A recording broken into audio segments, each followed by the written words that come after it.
ایک بزرگ نے دریا یا نہر کے کنارے پہ بیٹھ کے وضو کیا، جدھر سے پانی آ رہا تھا پانی میں تیرتا ہوا ایک سیب کا دانہ آ گیا، اللہ والے نے اٹھا کے کھا لیا۔ فوراً خیال آیا پتہ نہیں یہ کس کا مال تھا، کس نے گرا، کہاں سے گرایا، ویسے گر پڑا یا ویسے پھینکا یا کسی باغ کا ہے، میں نے تو کسی کا حق کھا لیا، جب تک یہ معاف نہ ہو اگر یوں ہی مر گیا تو قیامت میں کیا بنے گی۔ السلام علیکم دوستو، آج میں آپ کے سامنے پھر سے حضرت مولانا قاری حنیف ملتانی رحمۃ اللہ علیہ کے ایک بہت ہی پیارے سے بیان کو لے کر حاضر ہوا ہوں۔ یہ بیان زندگی بدل دینے والا اور ایمان کو تازہ کر دینے والا بیان ہے۔ آپ بھی اس بیان کو انتہائی غور سے سنیں اور آپ کے ساتھ انشاءاللہ میں بھی سنتا ہوں۔ وضو کر کے نماز پڑھی اور جدھر سے پانی آ رہا تھا اللہ والا ادھر کو چل دیا۔ خدا جانے کتنا سفر کیا، جو ایک گناہ سے اتنے سے مشتبہ گناہ سے ڈر گیا وہ باقی گناہوں سے کتنا ڈرتا ہوگا۔ ایک دو دن کا سفر کیا، آگے چل کے دیکھا کہ ایک باغ ہے بالکل اس نہر یا دریا کے کنارے پہ ہے اور سیب کے پیڑ ہیں پانی میں چکے ہوئے ہیں۔ یقین ہو گیا کہ اس باغ کا ہی سیب ہے، یہیں سے گرا جو میں نے کھایا۔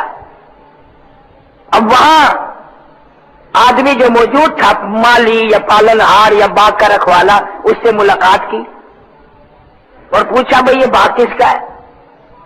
کہ جی باغ تو کسی اور کا ہے، بہرحال اس وقت تو میں ہی یہاں مختار ہوں، ملازم ہوں، میں ہی رہتا ہوں، میں ہی سنبھالتا ہوں۔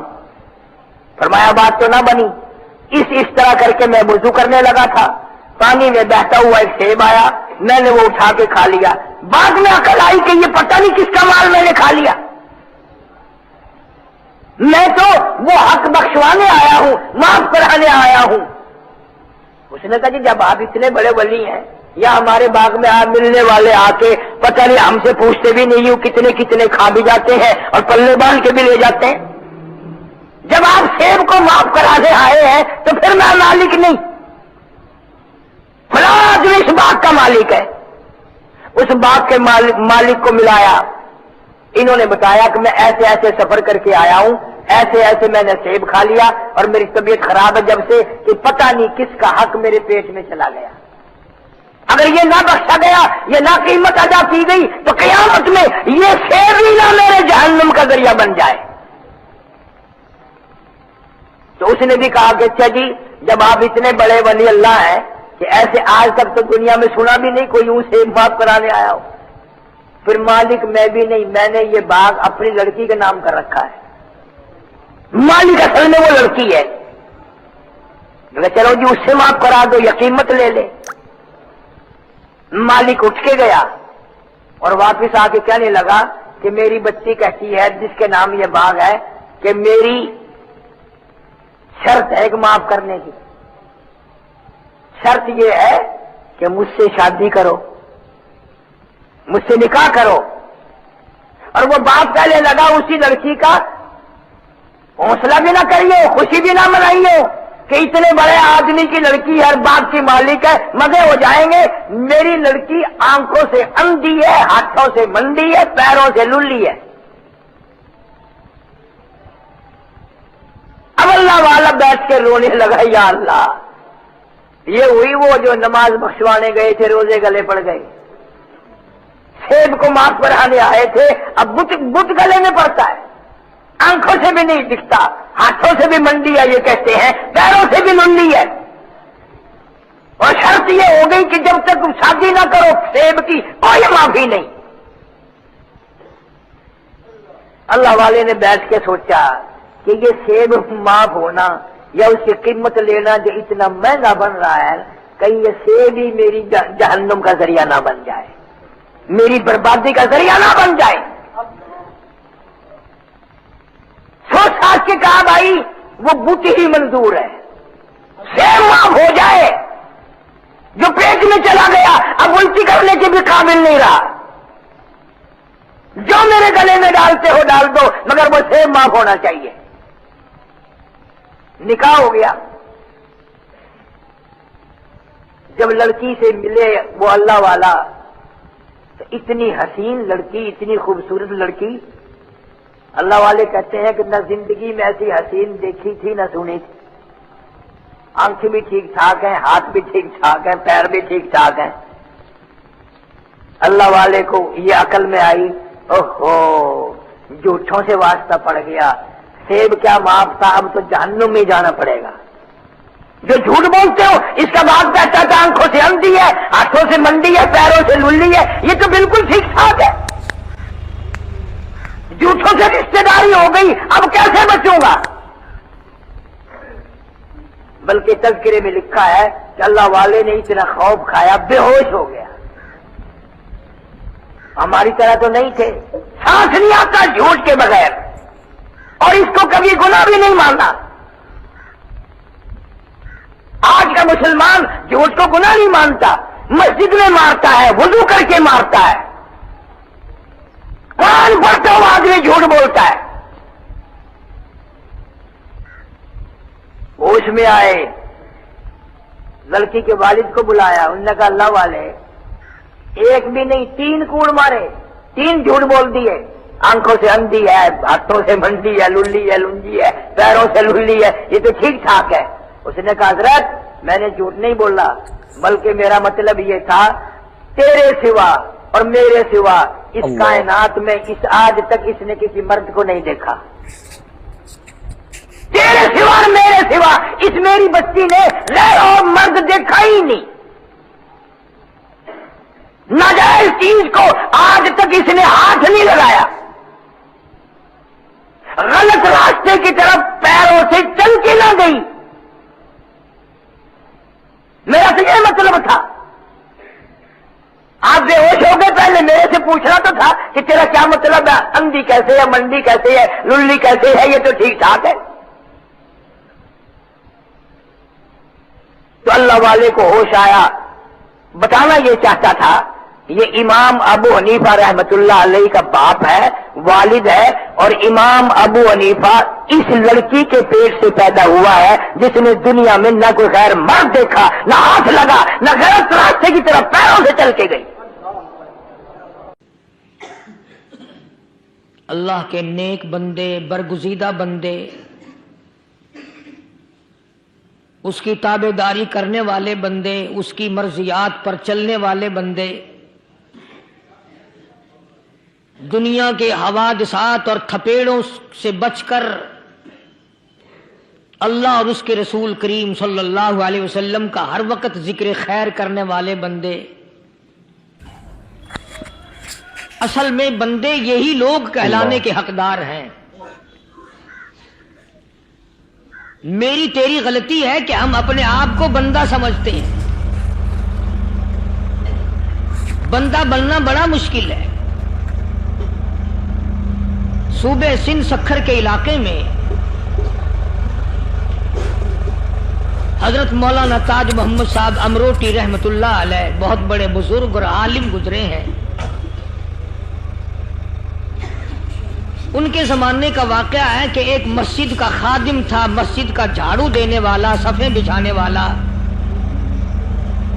اس زمانے میں بجلی یہ کہاں تھی، مسجد میں پانی بھرنے والا، مسجد کی صفائی کرنے والا، مسجد کا خادم جس کی آج ہمارے یہاں کوئی حقیقت نہیں، کوئی مقام نہیں۔ حالانکہ حدیث پاک میں آتا ہے کہ جس کو اللہ پاک اپنے دربار کا خادم بنا لے اسے اور کیا چاہیے۔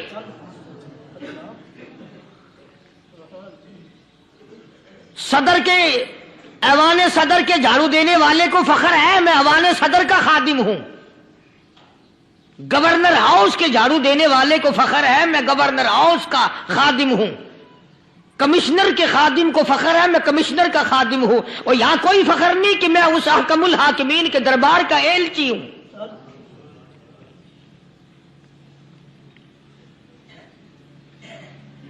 ایسا آدمی جب اللہ کے دربار میں پیش ہوگا اور اللہ پاک پوچھے گا کہ تو دنیا میں کیا کیا کرتا تھا، جواب دے گا الہی اپنے دربار سے پوچھ۔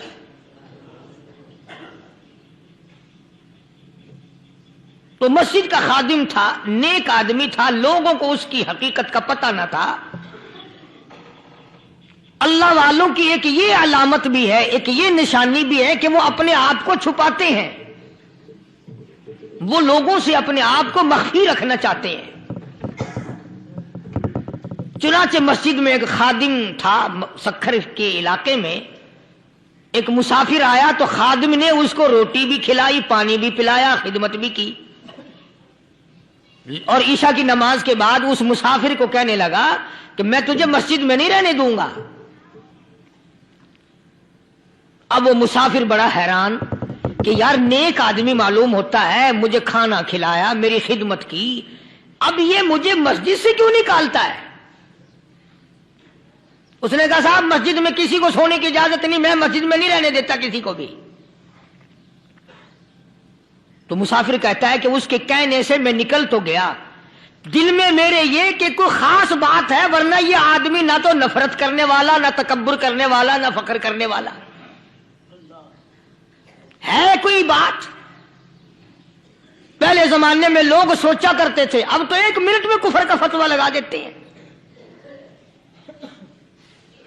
اب اگر آج کوئی اس نیت سے کہہ دے مسافر کو کہ بھئی یہاں چوری ہو جاتی ہے، لاؤڈ اسپیکر چوری ہو جاتے ہیں، گھنٹے چوری ہو جاتے ہیں، لہذا مسجد میں نہ سو، اور کوئی مسجد ہے تو پھر تھانہ ہویا کہ مسافر اس وقت تو نکل گیا، اور دور جا کر کے عشاء کی نماز کے بعد پھر واپس آ گیا۔ تو مسجد کے خادم نے سارے دروازے بند کر لیے، اور دروازہ بند سارے بند کر کے رات کو اللہ اللہ کرنے بیٹھ گیا۔ مسافر کہتا جب وہ کہتا تھا اللہ ہو اللہ ہو، کہتا اتنی روشنی مسجد میں ہوتی تھی کہ مجھے کڑی اور شتیر نظر آتے تھے۔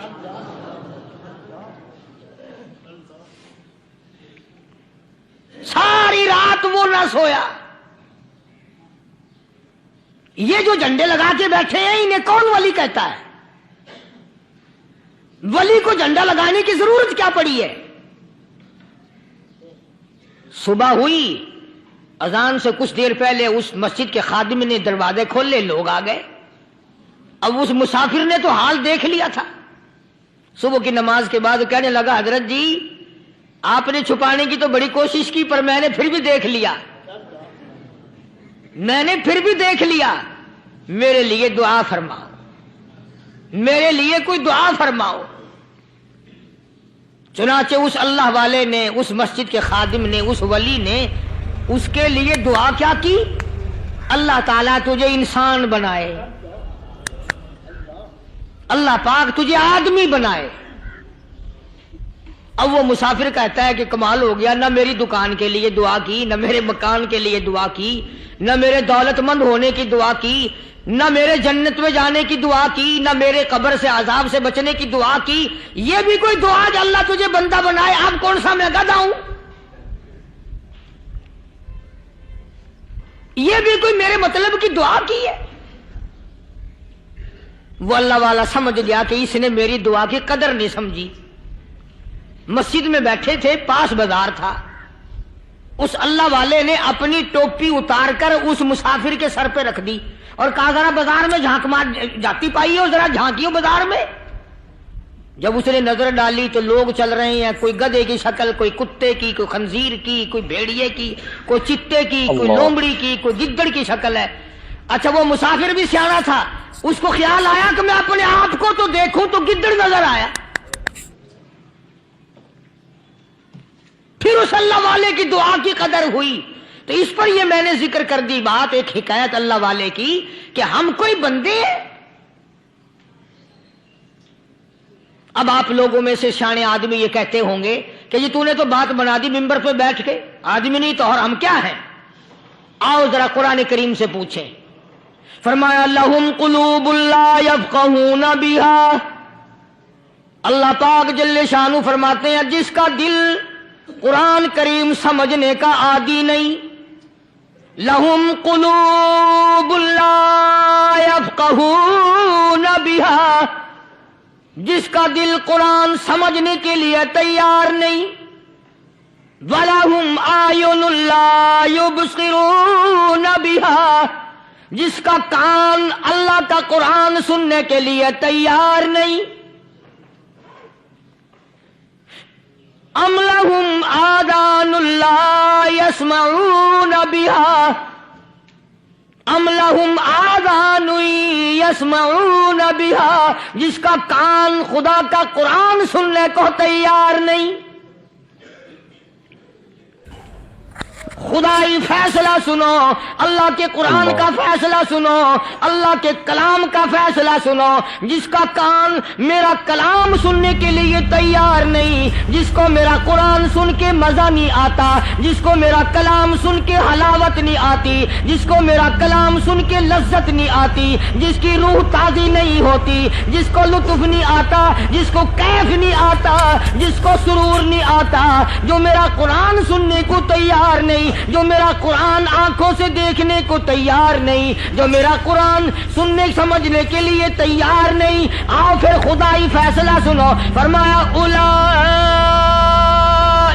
کالانعام،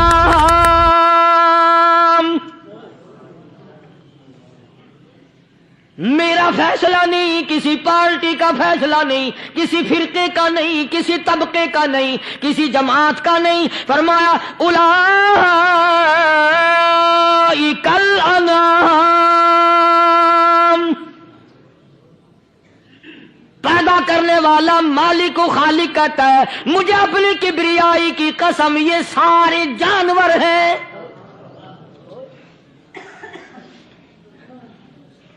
یہ سارے کے سارے جانور ہیں، یہ درندے ہیں جو ایک دوسرے کو چیر پاڑ کر کھاتے ہیں، یہ درندے ہیں جو ایک دوسرے کا خون پیتے ہیں۔ فرمایا بل ہم اضل، جانوروں سے بھی بدتر۔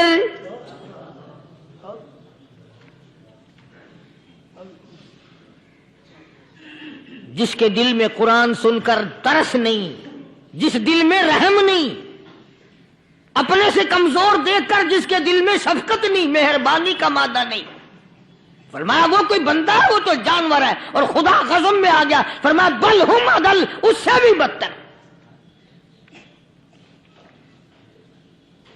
اللہ والے جو ہیں وہ ان خصلتوں کو دور کراتے ہیں، اور وہ آدمی کے مزاج اور دل میں سے ایسی چیزیں نکالتے ہیں جو اس کی بربادی کا ذریعہ بنتا ہے۔ دل کی بیماریوں کا کسی کو فکر نہیں، بخار ہو جائے آپ چڑھ جائے آپ کو پتہ چل جاتا ہے، نزلہ ہو جائے آپ کو پتہ چل جاتا ہے، کھانسی ہو جائے پتہ چل جاتا ہے، دل کی بیماریوں کا کیا پتہ چلے؟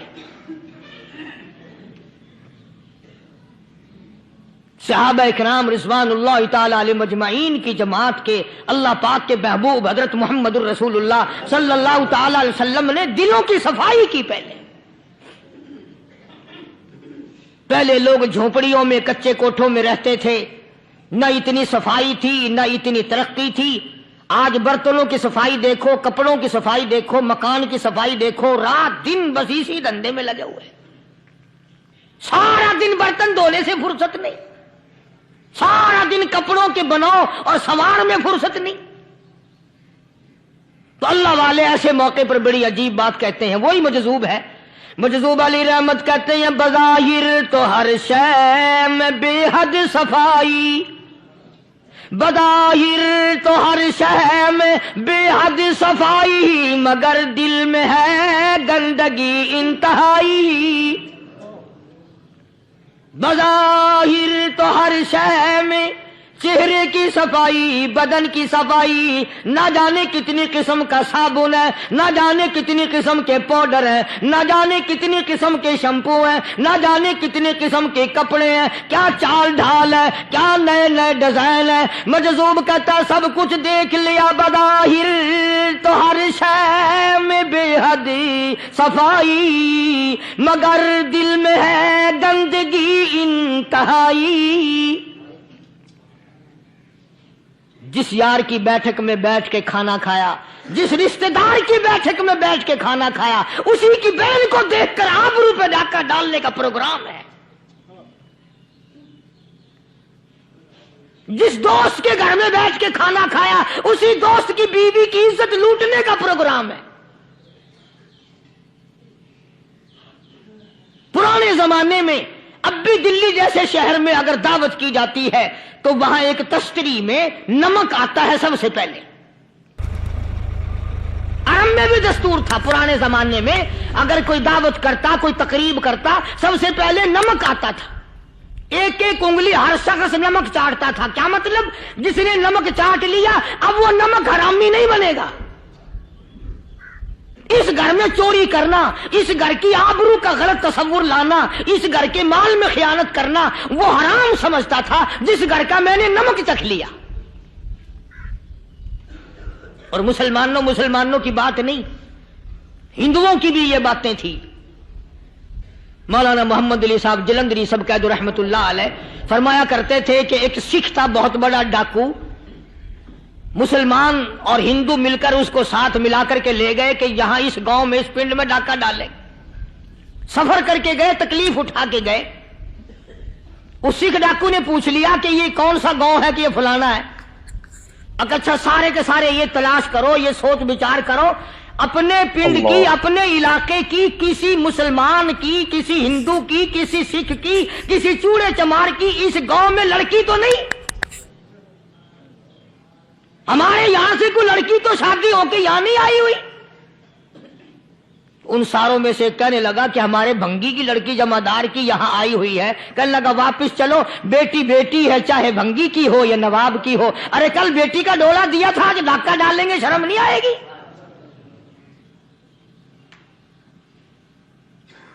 آج وہ تصور کہاں چلے گئے؟ اور ہم سب روتے پھرتے ہیں، سکون نہیں، سکون نہیں، اطمینان نہیں۔ ارے اطمینان آئے گا کیسے؟ ہمارے دل بے ایمان ہے، نیتیں خراب ہے، آئے گا کہاں سے؟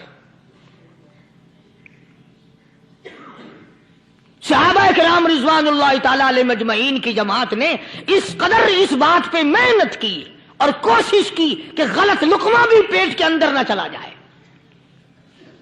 چنانچہ میں علی الاعلان کہتا ہوں، 1,29,000 صحابہ کرام، کالی کملی والے کے دیوانے اور پروانے، حضور کے یار جانثار، حضور کے ساتھ فاقہ کھانے والے، فاقوں مرنے والے، پتھر کھانے والے، اپنے بچوں کے ٹکڑے ہوتے ہوئے دیکھ کر لا الہ الا اللہ محمد الرسول اللہ کی صدا بلند کرنے والے صحابہ کرام کا یہ حال تھا۔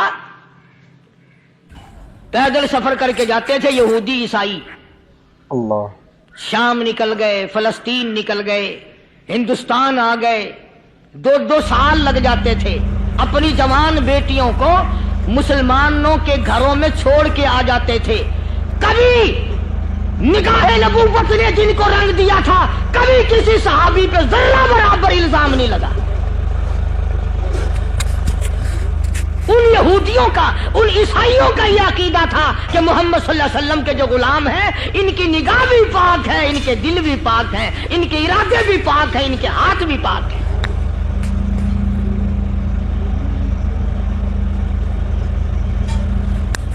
مصر کے گورنر نے، مصر کے جنرل کرنل نے خط لکھا سیدنا فاروق اعظم رضی اللہ تعالی عنہ کی خدمت میں، دور خلافت ہے حضرت فاروق اعظم کا۔ کیا خط لکھا کہ حضور مجھے کافی وقت گزر گیا ہے اور فلاں علاقے میں آپ کے حکم سے ہم نے جانا ہے اور راستہ صرف ایک ہے اور اس راستے میں جال بچھا دیا گیا۔ اب مجھے مشورہ دیں میں کیا کروں، حکم دیں مجھے۔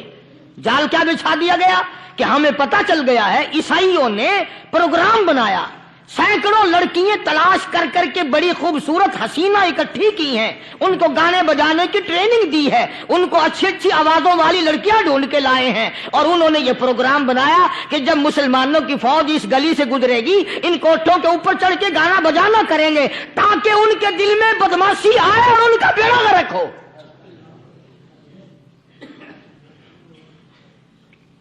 کبھی کافر کا یہ عقیدہ تھا کہ مسلمان کا دل بگڑا تو یہ گیا، اس کی نیت میں خرابی آئی اور یہ تباہ ہوا۔ جناب فاروق اعظم رضی اللہ تعالیٰ عنہ نے اسے یہ خط نہیں لکھا کہ تو قرآن پڑھا کر، تو نفل پڑھا کر، امیر المومنین خلیفۃ المسلمین سیدنا فاروق اعظم رضی اللہ تعالیٰ عنہ نے اپنے جنرل کرنل کو خط لکھا کہ اس میں لمبی چوڑی فکر کی کوئی بات نہیں، اس میں کوئی پریشانی والی بات نہیں، کوئی سوچ و بچار والی بات نہیں، سارے تیری فوج میں تیری کمان میں مسلمان ہیں، سب کو اکٹھا کر لے، ساروں کو اکٹھا کر کے قرآن کریم کے سورت نور کی 2 آیتیں سنا دے۔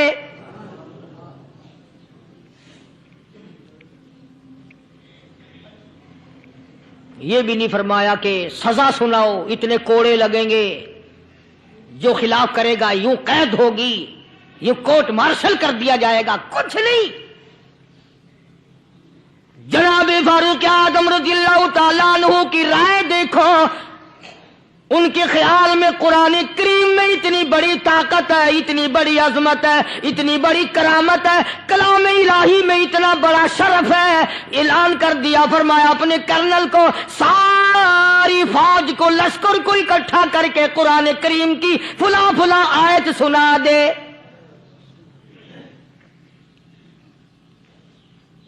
اور اس کے بعد بے دھڑک فوج کو، لشکر کو اسی راستے سے گزار کے لے جا، بے دھڑک لے جا۔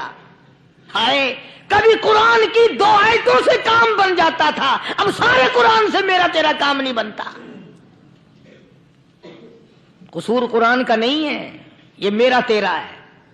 یہ تو اتنی وفادار کلام ہے، اتنی پاک کلام ہے، خدا کی قسم، ہزاروں رجسٹروں کے گتے، ہزاروں چائے کے ڈبے، ہزاروں مٹھائی کے ڈبے، لاکھوں کروڑوں دوائیوں کے ڈبے گندے نالوں پہ، کوڑیوں پہ، روڑیوں پہ پڑے ہیں، اور جس گتے نے قرآن کے ساتھ یاری لگا لی، خدا کی قسم کوئی آدمی بغیر وضو اس گتے کو بھی ہاتھ نہیں لگا سکتا۔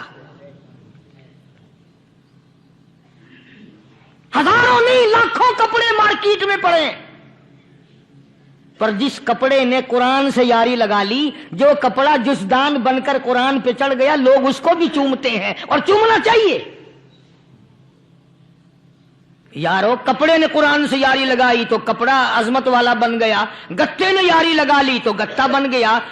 ہزاروں قسم کے کاغذات روزانہ ذلیل ہوتے پھرتے ہیں، جس کاغذ پہ قرآن لکھا گیا وہ عظمت پا گیا، جس سیاہی سے قرآن لکھا گیا وہ سیاہی عظمت والی بن گئی۔ ارے اگر مسلمان قرآن کو اپنے اندر پیدا کر لے، اس کی عظمت کو بسا لے، اس کو اپنا لاہ عمل بنا لے، اس کو اپنے سر پہ رکھ لے، تو کیا یہ بندہ قرآن کے ساتھ وفاداری کرے تو قرآن، کیا خیال ہے، قرآن بے وفائی کر دے گا؟ یقین نہیں، یقین، اصل بات اعتقاد کی ہے۔ یقین کا تو یہ عالم بنا ہوا کہ اگر کوئی چوری کا معاملہ ہو جائے اور کسی پر شبہ ہو، اگر اسے کہو کہ قرآن اٹھا دے تو دیر نہیں لگائے گا، اور اگر کہے کہ فلانی خانگاہ کا کنڈا مار دیا، کہ ایک کام میں نہیں کرتا۔ خانگاہ کے کنڈے پہ ایمان ہے، قرآن پہ ایمان نہیں۔ اس پر یقین ہے کہ پیر اندھا کر دے گا، اور یہاں یقین نہیں کہ جس خدا نے پیدا کیا، اگر میں نے جھوٹا قرآن اٹھایا تو وہ برباد کر دے گا۔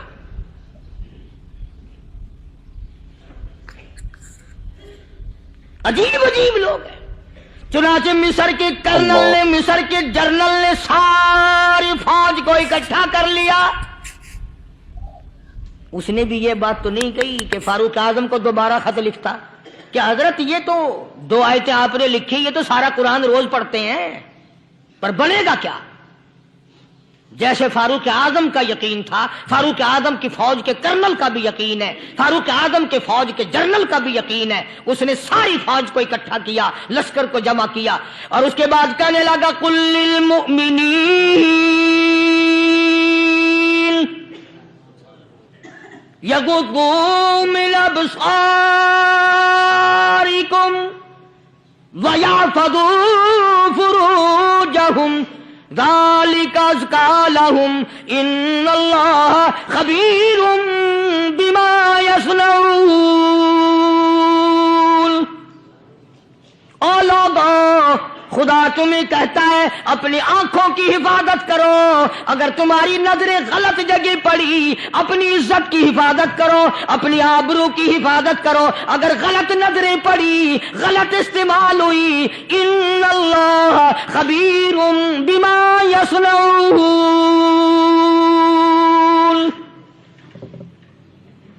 اللہ پاک تمہاری ساتھ ساتھ ہے، وہ ہر چیز کو دیکھتا جائے گا، وہ ہر چیز تمہاری دیکھے گا۔ چنانچہ تاریخ شاہد ہے، ابن حشام نے لکھا ہے، ابن خلدون نے لکھا ہے، اور کئی مورخین نے لکھا ہے کہ جب مسلمان کرنل نے اپنی فوج کو قرآن کی 2 آیتیں سنائی اور اس کے بعد حکم دیا چلو، تمام کا تمام لشکر چل رہا ہے، ادھر ڈھول بجا، دھماکے بجے، گانا شروع ہوا، گانا بجانا شروع ہوا، ساری فوج نکل گئی، سارا لشکر چلا گیا۔ لڑکیوں نے دیکھا کہ یہ تو ختم ہو گئے، نیچے آواز دے کے کہنے لگی اور جانے والوں یہ ساری فوج کئی اندھوں کی فوج تو نہیں؟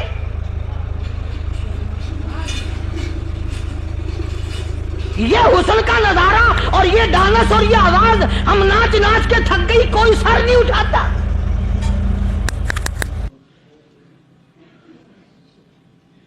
اور آج دیکھ لیں آپ، ہر گھر کے اوپر وہ لگا ہوا ہے ایریل، لعنت کا ایریل لگا ہوا ہے، لعنت کا ایریل۔ حاجیو تم کیا کہتے ہو کہ ہمارے گھر کا اس میں کیا بگڑے گا؟ خدا کی قسم وہ بگڑتا ہے، وہ دیمک لگتی ہے، وہ تباہی پھرتی ہے، تمہیں پتہ بھی نہیں چلتا۔ تم نے کیا سوچ رکھا ہے؟ مسلمان کرنل کے حکم پہ ساری فوج نکل گئی، ناچنے والی گانے والی لڑکیاں عیسائیوں کی حیران ہیں، کیا ہوا؟ لاکھوں کی تعداد میں فوج گزر گئی، کوئی نگاہ اٹھا کے نہیں دیکھتا۔ ایک مسلمان سپاہی گزرتا گزرتا نیچی نظریں کیے کہنے لگا سر کیسے اٹھائے، نگاہ کیسے کوئی اٹھائے گا؟ یہ سارے کے سارے اللہ کا قرآن سن کر آئے ہیں۔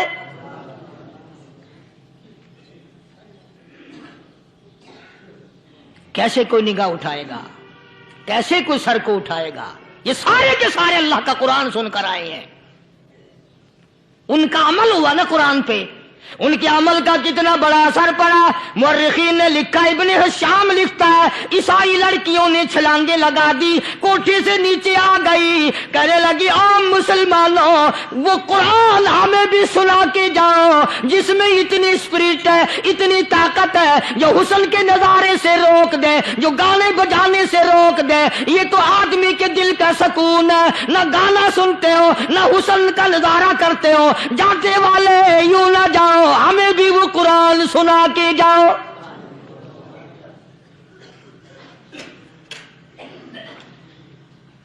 اس قرآن میں کتنی بڑی طاقت ہے، وہ کتنی عظمت ہوگی، اس میں اس کلام میں کتنی برکت ہوگی، جس کلام میں یہ تاثیر ہے کہ وہ ایسی ایسی چیزوں سے روک دیتا ہے۔ چنانچہ ایک مسلمان سپاہی چلتا بھی جاتا ہے اور کہنے لگا وَقُلْ لِلْمُؤْمِنِينَ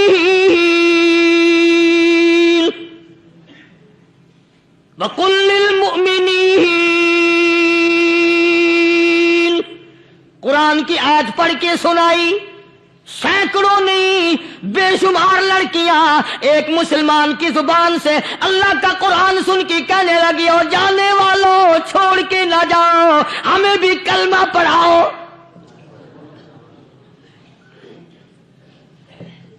جتنی بھی وہ ناچنے گانے والی تھی تمام کی تمام کلمہ پڑھ کر مسلمان بن گئی۔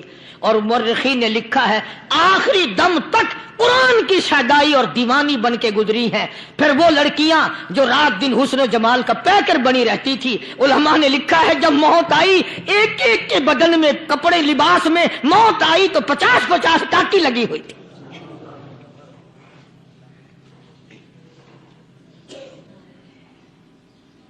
بظاہر تو آج بھی بڑی جھاڑا پنجی ہے، بڑی صفائی ہے، بڑی دوڑ دھوپ ہے۔ اسی کو مجذوب الاعلان کہتا بظاہر تو ہر شے میں بے حد صفائی، مگر دل میں ہے گندگی انتہائی، کبھی اس کے دھوکے میں آنا نہ بھائی، یہ سب ہے رعائی، یہ بس ہے رعائی، یہ تو چیز ہی کچھ نہیں۔ بڑے بڑے دھندے ہمیں پلٹتے دیکھے، بڑے بڑے نظام بگڑتے دیکھے۔ محمد عربی صلی اللہ تعالی علیہ وسلم کے دربار میں بڑے بڑے لوگ آتے تھے۔ اللہ غنی، نگاہ نبوت نے جس کو رنگ دیا، سبحان اللہ. پھر قیمت جو بن گیا وہ اسلام کی دولت سے پیچھے نہ ہٹا. کوئی پیچھا پھر کے دیکھا ہی نہیں کہ ہم کیا کر رہے ہیں. ایک لذت تھی، ایک کیف تھا، ایک سرور تھا صحابہ کرام کو. کہاں سے وہ چیز ہم لائیں؟ کیسے ہم میں وہ چیز پیدا ہوگی؟ جنگ بدر ہوا، بڑی بہترین بات ہے، توجہ لکھ کے لے جاؤ، انشاءاللہ قبروں میں دعائیں دو گے. جنگ بدر ہوا، 70 سے زیادہ کافر پکڑے گئے، مدینے میں پکڑ کے قیدی بنا کر کے لائے گئے. تنگ دستی کا زمانہ ہے، 1 سال نہیں ہوا مسلمان اجڑ کے آئے تھے، مار کھا کے آئے، پریشان ہو کر آئے، دن دولت چھوڑ کر لٹا کر آئے. ان کے پلے کیا تھا؟ شام کا وقت ہوا، مدنی کریم صلی اللہ تعالی علیہ وسلم نے مسجد کے دروازے میں کھڑے ہو کر اعلان فرما دیا، کون ہے، کون ہے جو میرے مہمانوں کو کھانا کھلائے؟ اور وہ مہمان کوئی شہنشاہ نہیں تھے، ہیں بھی کافر، ہیں بھی اسلام کے دشمن، آئے بھی صحابہ کرام کو مارنے، میدان جنگ سے پکڑ کے لائے گئے، جنگی قیدی ہیں. اس نبی کی طرف کبھی منہ کیا کر جس نبی کا تو غلام ہے، امتی بنا پھرتا ہے. فرمایا کون ہے جو میرے مہمانوں کو کھانا کھلائے؟ صحابہ کرام میں سے کسی نے 2 پکڑ لیے، کسی نے 1 کو ساتھ لے لیا. ایک نادار سا غریب سا صحابی ہے، اس نے ساتھ لے لیا ایک مہمان اور گھر لے کے گیا. بیوی کو کہنے لگا کہ کھانا کتنا ہے؟ کہ بس 1 آدمی جوگا ہے، 1 آدمی کی کافی ہوگا. کان میں کہنے لگا اپنی بیوی کے، دستور تھا عرب کا، مہمان اور میزبان اکٹھے کھایا کرتے تھے. اپنی گھر والی کے کان میں کہنے لگا کہ اس کے آگے کھانا رکھ دیں گے مہمان کے، جب یہ کھانا شروع کر دے گا کسی بہانے سے دیوا بجھا دیو، میں یوں ہی منہ کو خالی ہلاتا رہوں گا، یہ کھانا کھا لے گا، پیٹ بھر جائے گا اس کا. چنانچہ کھانا آگے رکھ دیا، جو کچھ بھی تھا. اس نے کھانا شروع کیا کہ جی آپ بھی کھائیں، کہ ہاں ہاں میں بھی کھا رہا ہوں. بس یوں ہی کھانے میں بھی ہاتھ لگائے، منہ کو بھی ہاتھ لگائے اور منہ کو چلائے بھی برابر. بیوی نے چراغ بجھا دیا. یہ عمل تو صحابی کر رہا ہے اپنے گھر میں. ادھر قرآن کریم نازل ہو گیا محمد کریم صلی اللہ علیہ وسلم کی ذات پہ، فرمایا وَيُؤْثِرُونَ عَلَىٰ أَنفُسِهِمْ وَلَوْ كَانَ بِهِمْ خَصَاصَةٌ وَمَن يُوقَ شُحَّ نَفْسِهِ فَأُولَٰئِكَ هُمُ الْمُفْلِحُونَ. اور میرے محبوب مبارک ہو، تیری امت میں ایسے لوگ بھی ہیں جو اپنا منہ خالی ہلا رہا ہے، بیوی بھوکی بیٹھی ہے، چراغ بجھائے بیٹھی ہے اور اپنے ہاتھ کو خالی چلا رہا ہے اور میرے بندے کا پیٹ بھر رہا ہے. اور میرے محبوب مجھے اپنی عظمت کی قسم، میں تیرے ان دیوانوں پہ جنت واجب کر چکا.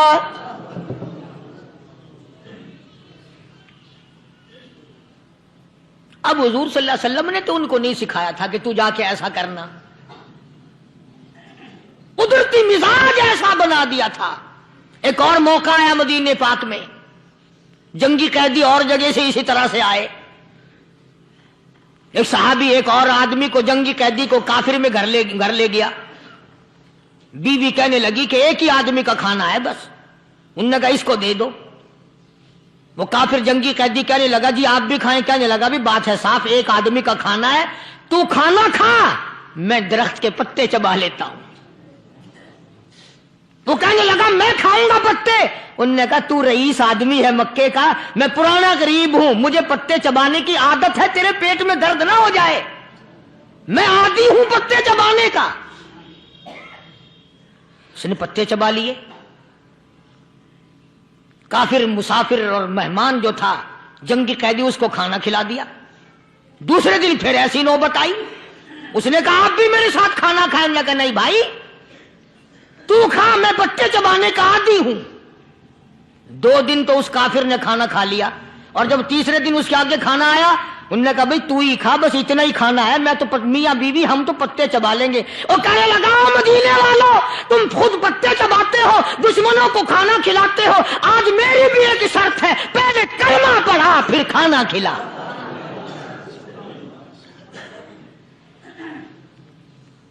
آج میری بھی ایک شرط ہے۔ 2 دن کے عمل نے کفر کو مٹا دیا، اسلام چمک گیا۔ 2 دن کے عمل نے، میرا تیرا 60 سال کا عمل ہے، کبھی کسی کافر کو مسلمان بنایا؟ الٹے ہی کام، ہر غلط، ہر معاملہ الٹا ہی ہے۔ ہر آدمی بیزار ہوتا ہے، یار دین تو کچھ نہیں، یار اسلام کچھ نہیں، یارو ایمان کچھ نہیں۔ اسی کو قرآن کریم نے للکار کے آواز دے کے فرما دیا، لوگوں ایسی گڑبڑ نہ کرو ورنہ میں وہ خدا ہوں، فَأَخَذَتْكُمُ الصَّاعِقَةُ وَأَنْتُمْ تَنْظُرُونَ۔ جبریل امین نے ایک چیخ ماری، ساری قوم کے جگر پھٹ گئے۔ میں وہ خدا ہوں، لا ترکضوا وارجعوا إلى ما أترفتم فيه ومساكنكم لعلكم تسألون۔ لوگ مکان چھوڑ کے بھاگتے ہیں، ماحول چھوڑ کر بھاگتے ہیں، معاشرہ چھوڑ کر کے بھاگتے ہیں۔ خدا کہتا آؤ، جن مکانوں پہ تمہیں ناز تھا وہ یہ کھڑے بھاگ آ رہے ہو۔ اسی کو قرآن کریم کہتا ہے ان الذین قالوا ربنا اللہ ثم استقاموا، وہ آدمی جس نے لا الہ الا اللہ محمد الرسول اللہ صلی اللہ علیہ وسلم پڑھا، اللہ کی توحید کا اقرار کر لیا، او میرے مالک تیرے سوا میرا کوئی مشکل کشا نہیں، حاجت روا نہیں، میرے دل کے بھید کو جاننے والا نہیں، میری بگڑی بنانے والا کوئی نہیں، اجڑوں کو بسانے والا کوئی نہیں، کھیتی کو آباد کرنے والا کوئی نہیں، ایک دانے سے سینکڑوں دانے بنانے والا تیرے سوا کوئی نہیں۔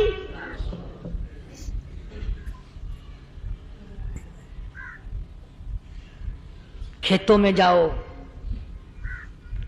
کبھی یہ تو سوچو کہ دنیا میں حکومتوں نے کتنے مل لگا رکھے ہیں، چینی کے، شکر کے کتنے مل ہیں، کتنے ڈیپو ہیں، پھر بھی قلت ہو جاتی ہے۔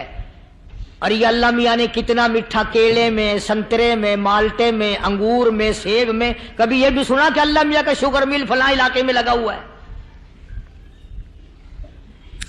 کبھی یہ تو دیکھو کہ یہ قدرت کاملہ کے سوا اور کون پیدا کر رہا ہے؟ فرمایا جس نے اللہ کی توحید کا اقرار کر لیا، محمد عربی صلی اللہ علیہ وسلم کی ختم نبوت کا اقرار کر لیا، خدا کے بعد خدا کوئی نہیں، مصطفیٰ کے بعد نبی کوئی نہیں۔ پھر قرآن نے شرط لگائی ثم استقاموا، پھر اس پر جمع رہے، ڈٹا رہے، یوں نہیں کہ کبھی ادھر لڑک گیا کبھی ادھر لڑک گیا۔ لوگ تو بدل جاتے ہیں، لوگوں کا کیا ہے؟ پچھلے سال کی بات ہے، یہیں مغرب کی نماز کے بعد گرمی کے موسم میں میں یہاں بیٹھا ہوا تھا باہر، آگے شہر کے وہ آدمی، وہ کہنے لگے جی ایک کام آئے ہیں۔ میں نے کہا کیا؟ کہ 25,000 روپے چوری ہو گیا ہمارا، بتاؤ ہمیں۔ میں نے کہا مجھے کیا پتا؟ انہوں نے کہا نہیں سارا شہر کہتا ہے کہ قاری نہیں بتا دیتا ہے۔ میں نے کہا اچھا یہ یوں نہیں جانے کا؟ میں نے کہا پھر آدھے لوں گا۔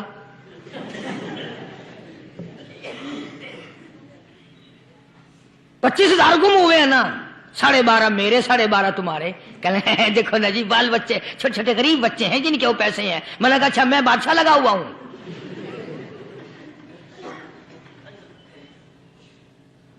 انہوں نے کہا جی سودا مہنگا۔ میں نے کہا پھر کہیں اور چلے جاؤ۔ کتنا میں نے سمجھایا نہیں ماننا کہ اگر ہمیں یوں پتہ چل جائے مولویوں کو، ولیوں کو، تو پھر یہ لاکھوں کروڑوں پولیس والے رکھنے کی ضرورت ہے بھلا؟ اتنی بڑی فوج کا رکھ کر کیا کریں گے ہم؟ اربوں روپیہ فوج کا خرچہ ہے، 2 ولی، ایک ولی کو اس بارڈر پہ بٹھا دیں گے، ایک ولی کو اس بارڈر پہ بٹھا دیں گے، پھر ہم بڑھانا دیں گے اولیاء کرام رجمت۔ ذہنیت ماری گئی، سمجھ نہیں پاتے، دین کے قریب نہیں آتے لوگ سمجھتے۔ فرمایا ثم استقاموا تتنزل علیہم الملائکۃ الا تخافوا ولا تحزنوا وابشروا بالجنہ التی کنتم توعدون۔ قرآن کہتا ہے ادھر ولی کی موت آتی ہے، ایسا آدمی جو اپنے کلمے پہ جمع رہے، شرک و بدعت کی لعنت سے بچے، کفر و نفاق سے بچے، ادھر موت آتی ہے، ادھر فرشتے کہتے ہیں گھبرانا، غم نہ کر، بہشت کے دروازے تیرے لیے سارے کھلے ہوئے۔ وَلَكُمْ فِيهَا مَا تَشْتَهِي أَنفُسُكُمْ وَلَكُمْ فِيهَا مَا تَدَّعُونَ۔ فرمایا ہم تمہاری ہر اس تمنا کو پورا کریں گے، ہر اس آرزو کو پورا کریں گے، جو مانگو گے وہی ملے گا، جو کہو گے وہی دیا جائے گا۔ نحن اولیاؤکم فی الحیات الدنیا وفی الآخرہ، ہم دنیا میں بھی تمہارے کارساز ہیں، ہم آخرت میں بھی تمہارے کارساز ہیں، ہم دنیا میں بھی تمہارے دوست ہیں، آخرت میں بھی تمہارے دوست ہیں، اور خدا کے یہاں وہ انعام ملے گا۔ اللہ غنی، رائی کے دانے کے برابر نیکی کی ہوگی، جب پہاڑوں کے برابر ثواب ملے گا تو آدمی حیران ہوگا، یا اللہ تیرے جیسا بینک تو کسی کا بھی نہیں۔ رائی کا دانہ لے کر پہاڑ واپس کر دیا، مالک نے نجات کا ذریعہ بنا دیا۔ فرمایا نزلا من غفور رحیم، یہ مہمانی ہے پروردگار عالم کی طرف سے۔ قرآن اعلان کر کر کے کہتا وبالاسحار ہم یستغفرون۔ اللہ پاک فرماتے ہیں میرے بندوں کی نشانی یہ ہے کہ وہ آخری رات میں بڑے ویلے سحری کے وقت اٹھ کر استغفار کرتے ہیں، اللہ کے حضور میں معافی مانگتے ہیں، روتے ہیں، عاجزی کرتے ہیں۔ کہتا کہ ایک تڑپ سی دل میں امنگتی ہے، ایک درد جگر میں ہوتا ہے، ایک تڑپ سی دل میں امنگتی ہے، ایک درد جگر میں ہوتا ہے، ہم رات کو رویا کرتے ہیں جب سارا عالم سوتا ہے۔ سب لوگ سوئے ہوئے ہوں اور اللہ کا دروازہ کھٹکھٹا، اندھیرے میں مالک کائنات کے سامنے جھولی پھیلا، اپنی بگڑی کا سوال کر، اپنی مشکلات اس مالک کے سامنے پیش کر جو سارے جہان کا خالق و مالک ہے۔ عقیدہ بھی بناؤ، اعمال بھی بدلو، مزاج بدلو، طبیعتوں میں انقلاب لاؤ، اور لوگوں ان گھروں کو مسلمانوں والے گھر بناؤ۔ تم برا مان کے جاؤ یا بھلا مان کے جاؤ، میں اپنے عقیدے کی بات کو چھپاتا نہیں۔ جس گھر میں کوئی مرد عورت قرآن کے کھولنے والا نہیں، میں اس گھر کو مسلمان کا گھر نہیں کہتا، وہ چوڑے اور کراڑ اور سکھ کا گھر ہے۔ تمہیں یہ سکھایا کس نے ہے کہ مرنے کے بعد قرآن پڑھا جاتا ہے اور ساری زندگی میں نہیں پڑھا جاتا؟ یہ قرآن مردوں کے لیے تھوڑی آیا، یہ زندوں کے لیے آیا ہے۔ حدیث پاک میں آتا ہے حضور کریم سب کہہ دو صلی اللہ علیہ وسلم نے فرمایا عیسیٰ علیہ السلام ایک قبرستان سے گزرے، گورستان سے گزرے تو ایک قبر کو دیکھا، وہ نبی ایسا تھا، اس کے معجزات ایسے تھے۔ قبر میں دیکھا تو ایک بڑھیا جل رہی ہے، سڑ رہی ہے، تباہ ہو رہی ہے، رو رہی ہے۔ تو عیسیٰ علیہ السلام پناہ کر کے وہاں سے گزر گئے۔ چند دنوں کے بعد جو اسی قبر کے پاس سے گزرے تو عیسیٰ علیہ السلام کو دھیان آیا کہ اس قبر میں ایک بڑھیا بڑی عذاب بھگت رہی تھی، مگر اس دن جو دیکھا وہ تو عیش میں بیٹھی ہے، تخت میں بیٹھی آرام کر رہی ہے۔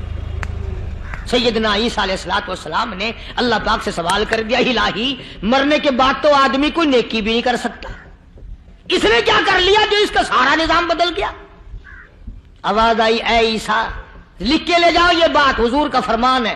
فرمایا اے عیسیٰ، اس مائی کے چھوٹے سے پوتے نے استاد کے پاس جا کر کے پڑھا بسم اللہ الرحمن الرحیم، اس ننھے سے منہ سے، چھوٹے سے منہ سے جب یہ لفظ نکلا، اے اللہ تو بڑا مہربان ہے، تو بڑا کریم ہے، عیسیٰ چھوٹے سے منہ سے جب نکلا، وہ تو معصوم تھا، اس کے منہ سے جب نکلا نا کہ میں بڑا مہربان ہوں، میں نے اس معصوم بچے کے صدقے میں اس کی دادی پہ کرم کر دیا۔